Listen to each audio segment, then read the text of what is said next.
sasa mnayaficha ficha. Unaficha uchumba huu, unauficha wa nini? Ndio maana nakukula.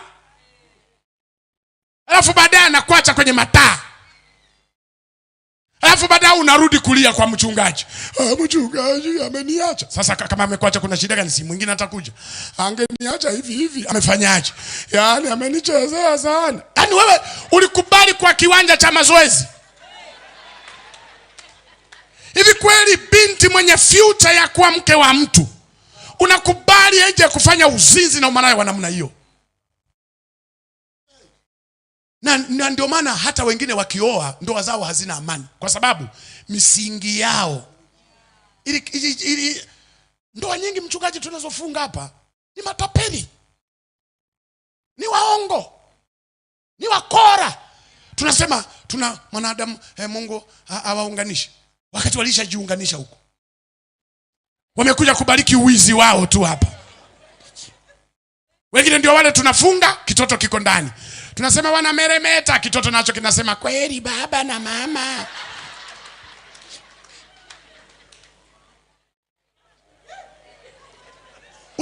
Na ndoa za namna hii wana haraka hao. Utasikia mchungaji, mimi nahamishiwa Mombasa, nahamishiwa si wapi na wapi, kwa hiyo nataka tufunge ndoa.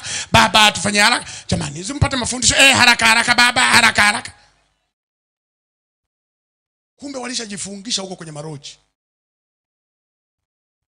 Tunafunga ndoa za kipagani kabisa. Mnabadilika sura ni? Bahati yenu, muda umeisha. Bwana Yesu asifiwe. Kwa hiyo anza kuishi kwenye future yako. Kama ni mwanaume, kaa kama baba kabla ya kufikia huo baba. Tunza mali. Ukipeleka shule, soma. Yaani unaposoma useme, yaani nasoma kwa ajili ya watoto wangu, nasoma kwa ajili ya mke wangu asiye kuteseka, nasoma kwa ajili, kwa sababu future unayo hapo. Ndio inayokutesa. Inakufanya uweke miguu kwenye maji, inakufanya uamke usiku kusoma, inakufanya yani usicheze hovyo na masomo, kwa sababu umebeba future. Binti unajitunza kwa sababu we ni mume wa mtu, ni mke wa mtu.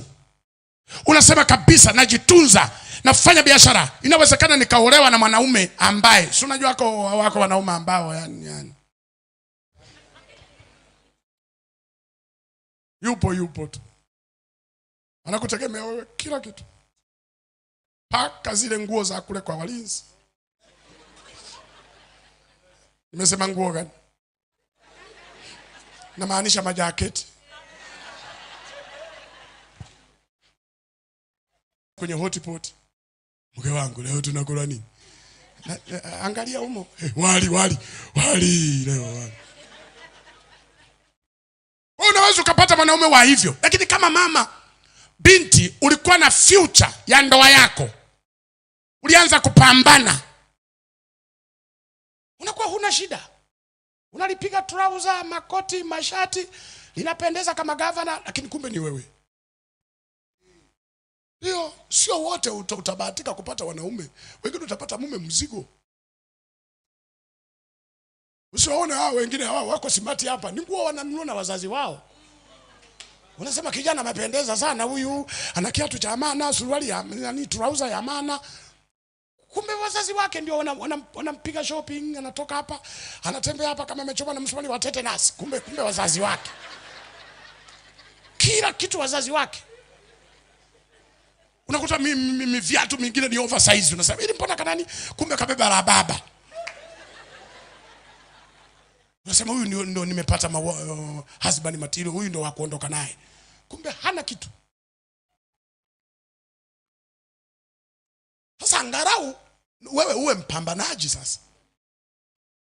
Binti uwe, na sio dhambi binti kuolewa na wewe una mtaji, una capital.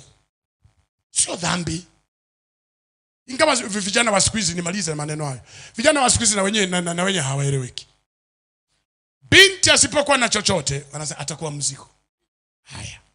Binti amesoma, ana kazi zake, ana salary, ana nini? Sasa ndio wakuoa huyo sasa. Huyo ana hela ataninyanyasa. Kwa hiyo Sasa vijana, mnataka mabinti wa aina gani? Nani aliyekwambia binti akiwa na hela hana uhitaji wa kuolewa? Mimi nawaambiaga hata kama mwanamke ni afande, mwanajeshi, soja, hitaji la kuolewa liko pale pale. Mwende, approach, useme na magwanda yale atanipiga mabuti. Hapana. Na yeye anataka kuolewa. Hasa unamuogopa mtu tu kisa amekuwa mchungaji. Hey, yule mama ni mchungaji. Hivi naanzaje kwanza? Kama ni binti ameenda kwa mchungaji na yeye anataka mume, hajaolewa na Biblia. Hili mtu akishafika maisha fulani hivi, vijana wanamuogopa. Akiwa na hali ngumu, atanisumbua. Kila siku ataomba ni munge kifurushi, sisi salio, sisi ni msuke, atakuwa mzigo. Haya. Yuko sasa huyu ambaye amesoma, ana kazi yake, anani, huyu naye ataninyanyasa. Sasa mnataka wa aina gani sasa?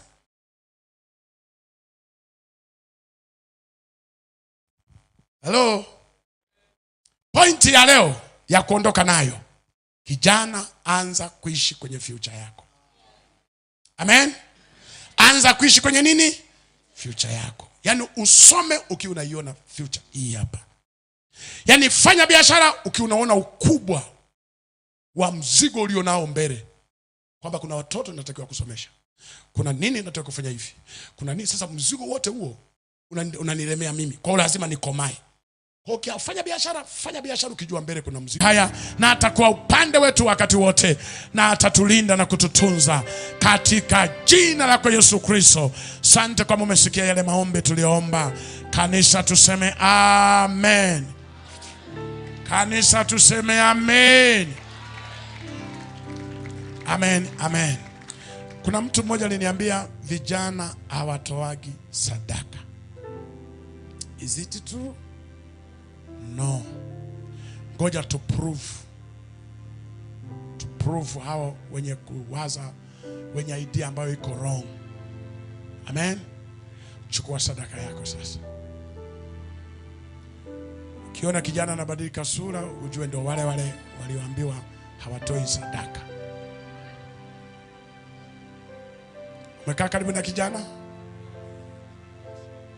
Na jana juzi tuligawa bahasha pia.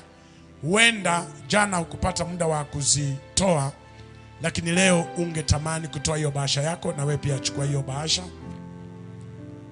Kama umekuja nayo, lakini kama ulitoa jana, leo una sadaka tu ya kawaida, naomba chukua sadaka yako sasa tuweze kuomba. Umekaa karibu na kijana? Ndio wale waliosema vijana watoi sadaka, ndio huyo. Unamuona. Na wengine hawana sadaka kwa sababu hawana pia hata shughuli za kufanya. Achia wale wanafunzi, wao wako shule. Haina wako wengine wako tu street humo, hana shughuli yote anayofanya. Hata tukisema sadaka na kichukia hiki kipindi cha sadaka kabisa. Hataki kukisikia kipindi cha sadaka. Nataka mseme sifa, kusifu. Hapo atacheza, ataluka. Lakini sio sadaka. Umeshachukua sadaka yako tayari? Inua sadaka yako juu. Jehova, watazame watoto wako hawakuja mikono mitupu. Wanajua ibada hii na gharama zake. Ibada hii inahitaji umeme, ibada hii inahitaji generator iwake. Ibada hii kuna vitu vingi ambavyo vinatakiwa vifanyike. Watoto wako hawakuja mikono mitupu. Wameleta sehemu ya zile baraka ulizowabariki. Mungu wangu ishie milele, kamguse kila mmoja na sadaka yake. Hii sadaka ikanene mema kwenye maisha yake, ikafanyika ufunguo. Wengine wana dedicate hizi sadaka kwa ajili ya maisha yao ya mbele, maisha yao ya future. Baba, kazikumbuke sadaka hizi.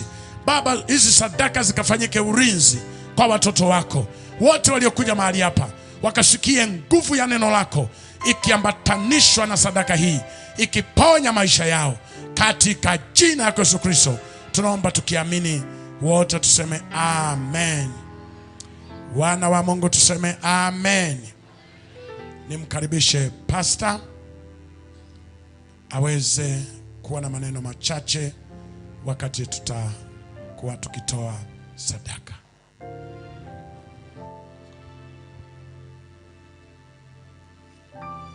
Kabla hatujainuka na kutoa sadaka, mchungaji alikuwa anasema tusifunge kwa sababu tumefundisha, lakini pia tulikuwa tunahubiri.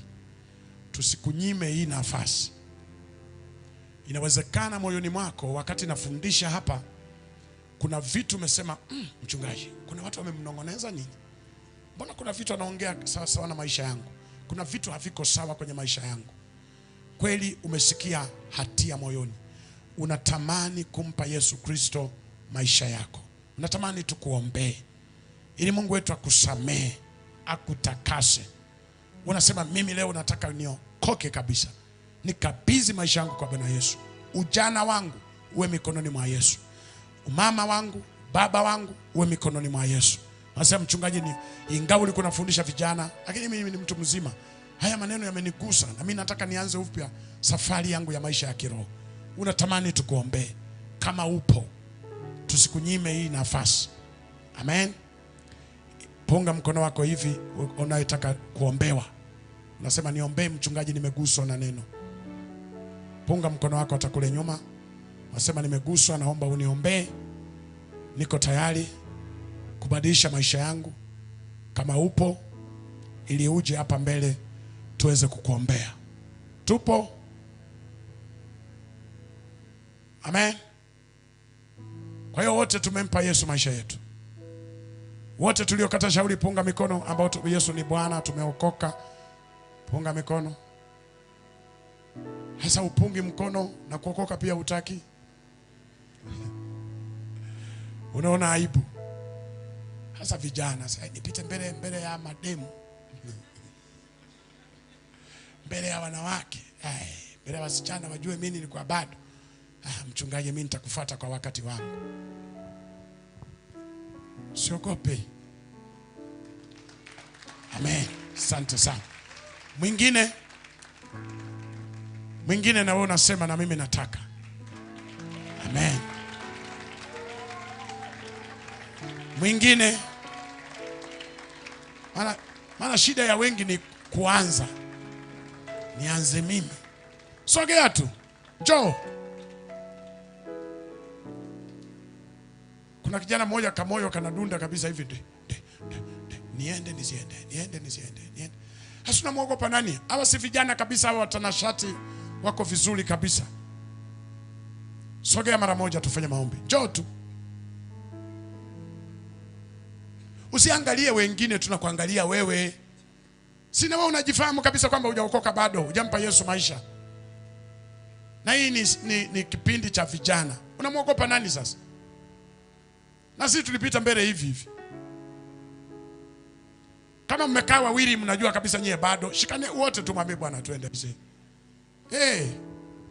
Unajua mambo ya ajabu. Kuna watu yani mmekaa wote wawili, wote hamjakata shauri. Wote hamjaokoka. Sogeeni tu muje. Sogea tu hapa mbele. Njoo tu. Usiogope, ni nafasi yako nzuri.